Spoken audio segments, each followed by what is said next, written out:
وفين قوله تعالى خلق لكم ما في السماوات والأرض جميعا منه. الدباب هذا مخلق إبليس.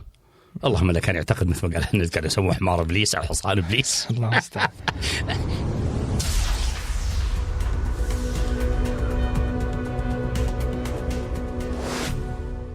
طبعا ما قاله الأخ أبو خالد مسألة أنه حلقات فيما يتعلق بطالة الفقر المعتقلين هذه وحول السياسة في وإن كان هذه الآن ليس لدينا الموارد والباحثين المتفرغين يجمعوا مادة رصينة فيها، لكن نحاول إن شاء الله، لأن هذه تحتاج مادة رصينة حتى لا يكون كلام ممرور ومجرد ما في وظائف ما في وظائف ما في وظائف. هذا كلام ممل، لكن نحتاج كم الوظائف الموجودة، ما العيوب، من أين نشأ العيب، ليش ما في تعليم مهني، ليش ما في ثانوية صناعية كافية، ليش ما في طبقة مهنية اللي يسموها طبقة التكنولوجيست إلى آخره. ولماذا النظرة السيئة الدونية؟ لماذا لم تعمل الدولة حملة مستمرة ليل نهار لإزالة هذا، بدل ما تعمل حملاتها على السعودة المكذوبة تعمل حملاتها على تثقيف الناس أن العمل المهني والفنون المهنية هي مفتاح الرقي للأمم، مفتاح التقدم الصناعي والتكنولوجي. كل هذا يحتاج طبعا، لكن يحتاج تأصيل أكثر من مجرد القواعد العامة، وما عندنا الآليات. أيضا حول السياسة في ضوء الإسلام تقريبا كما نحاول إن شاء الله، يعني لعله جزئية من هذا الجيش جزء من هذا موجود بالمناسبة مذكرة النصيحة. هذا يعني نعيد قراءتها على ضوء مرور 20 سنة بعد كتابتها تقريبا،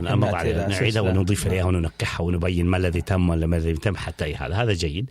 لكن اللي نستطيعه الآن إلى حد ما جزئيا اللي هو يمكن سلسلة فقهية عن المسائل الفقهية اليومية التي يعني أنا كنت أريد أن يعني مل الناس من فقهاء السعود. أنت تقول يا دكتور أن يعني لما سألتك مرة سؤال سابقا قلت لك يا دكتور يعني هل تستأمن يعني فقهاء يعني بلاد الحرمين بشكل عام، يعني المدرسة النجدية بشكل عام، هل يعني تستفتيهم حتى في أمور الطهارة وغيرها والوضوء وغيرها من هذه والصلاة والتعبديات؟ أنت قلت يعني أنا لا أثق فيهم حتى في هذه. مثال هذا مؤخرا في أحدهم كتب في الإنترنت، أحد مشايخهم الأحياء الآن سأله ناس عن سياقة الموتورسيكل، الدباب اللي يسموه الدباب، مش الدبابة اللي حقت الحرب، الدباب الموتورسيكل. فأجاب إنه قياسا على الدابة والدابة قياسا على كذا قياسا. وفين قوله تعالى خلق لكم ما في السماوات والأرض جميعا منه. الدباب هذا مخلق إبليس. اللهم لا كان يعتقد مثل ما قال الناس كانوا يسموه حمار إبليس أو حصان إبليس. الله يستعان. يعني عيب عليك هذا كلام. قل له ما هذا السؤال، فتقول ما هذا السؤال. نعم.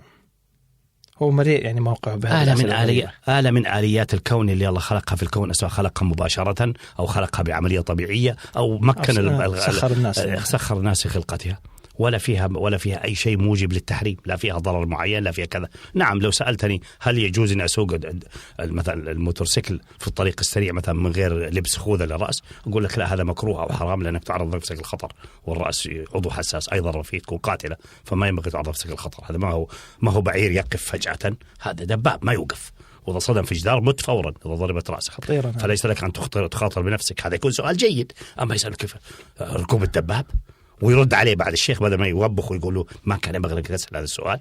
أما تعلم أن كل ما في الكون خلق الإنسان يستفيد من الإنسان. هذا المشكلة دكتور، فأنت يعني لا تثق أبدا حتى في أمور حتى تثق في مصلحة. إذا كان هذا رد أنا ما أثق فيه. تكلمنا قبل حوالي شهرين عن مشروع سلسلة فقهية إن شاء الله نحن نعد لها، ولكن نجمع بعض هذه الأشياء، نجمع بعض الشغلات هذه، ولم نحب أن نعلنها للناس، ولكن ما دام أن الأخ أبو خالد فتح إن شاء الله في حينها. نعم نحن نقوم حاليا بتجميع مواد لسلسلة كبيرة اسمها سلسلة فقهية، وتتكلم في أمور فقهية يعني اللي كثر النقاش حولها بالذات، كثر النقاش حولها بالذات، وخاصة فيما يعني الدعوة النجدية يعني تشددت فيها غير موجب. نعم. وما كنا نبغى نخوض في هذا على أساس أن هذه أمور المفروض ما تكون محل يعني تكون يبحث كل إنسان مع شيخه، مشتغلون في أمور مهمة، لكن أشغلوا الناس وأزعجوا الناس إلى درجة هذه. واحدة فاضلة تتصل من أمريكا، تتصل بهذا السدلان الذي هو رضي لنفسه أن يكون ذنب لبعض الأمراء يسافر معهم أوروبا في الصيفيات ويأخذ من أعطائهم ومنحهم، يقول يجب عليك أن تتنقبي. قالت بس النقاب صعب في هذه البلاد وفي ما نفتي بكذا، صح عليها وما فيه. قل طبعا يمكن واحد يلومها، لكن ايش تلام مسكينة؟ تشوف في جميع القنوات الفضائية وغيرها مشايخ آل سعود وأئمة الدين وأئمة الهدى، سألت أئمة الهدى. نعم. ولم يخبرها الدكتور أن المسألة فيها قولان، ولم يقول لهم أدلتهم محترمة. يعني في قناة اقرأ أنا شاهدت بنفسي، حتى لو قال في نهاية القول إنه يجب النقاب، يعني قولي كان على الأقل يبين إنه في قولان. دكتور في أحد المشايخ في قناة اقرأ يعني سألته امرأة اتصلت وقالت يعني أنا أريد أعرف حكم النقاب يعني، فالشيخ يعني جزاه الله خير رد لطيف وقال يعني هناك قولان، هناك من يقول بوجوب التنقب ولهم أدلتهم ونحترمها، وهناك من يقول أن الكشف الوجه جائز ولهم أدلتهم ويعني ونحترمها أيضا. الأمر يعود إليك أنت، إذا كنت ترتاحي نفسيا ومؤمنة ومعتقدة أنه مثلا غطى هذا ما ارتحت إليه وتعتقد أنه هذا الصواب افعليها، ولكن لا يعني مو على المزاج مرة هنا أو مرة هناك، لا. مرة في قول لا. هذا الرأي أو هذا الرأي، يعني ما اعتقدتيه صحيحا على قناعة التزمي به. فغير هذا يختلف تماما عن القول السداني يا دكتور، لأنه هذه القنوات الحديثة اللي يشرف عليها بعض مشايخ الشباب وربما تكون من طريقة أخرى مرتبطة ببعض الجماعات والأحزاب الإسلامية، يعني أدركوا أن هذا الأسلوب المنفر سيؤدي حتى بحركتهم إلى كارثة. نعم. ويعني وأدركهم أن المواقف التي قد تبنوها في السابق مثلا فيها نوع من اللي يسموه إقصاء الآخرين والحصرية والموجودة لديهم، يعني ما ننكر بتاتا مثلا ما حصل وذكرناه في مثلا مناقشتنا الحرية والطوفان، ما حصل مثلا منشور حزب التحرير الذي وزع في مصر وأنهم عوام الناس الذين ينتمون للجماعات الإسلامية للأسف المفروض كانت ربة شباب على غير هذا، أخذوهم إلى الشرطة، والشرطة قالت ما في جريمة، أصروا على الشرطة ودوهم إلى النائب العام، والنائب العام قال ما في جريمة، فيعني ما ربوا شبابهم على سعة الأفق يعني.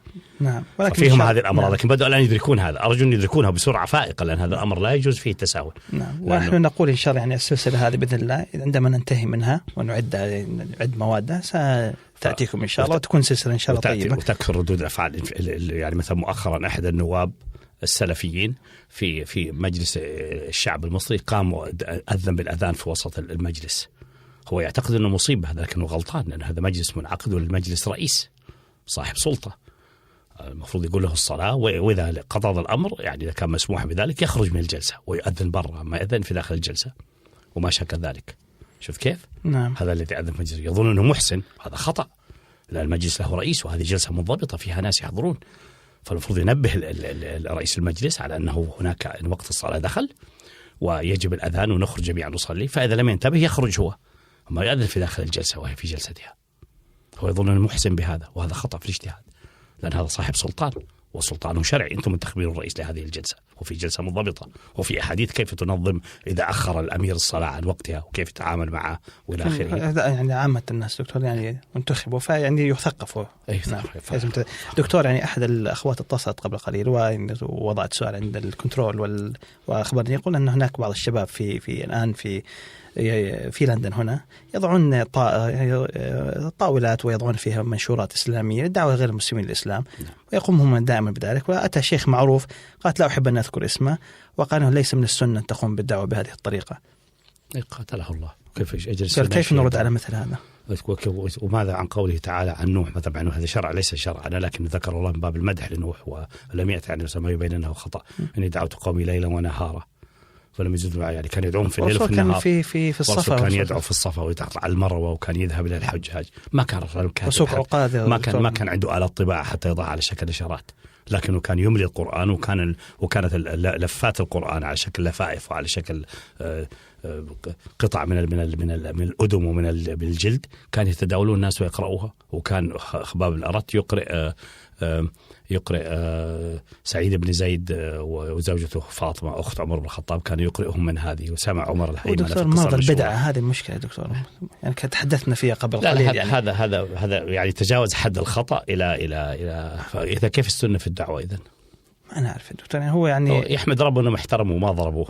من ضرب كان احسن يمكن. ضربوه كان احسن. لانه اذا لا نحب الضرب، لكن احيانا بعض الناس يعني مثل الامام الشافعي مره غضب قال حرى ان يضربوا بالجريد والنعال.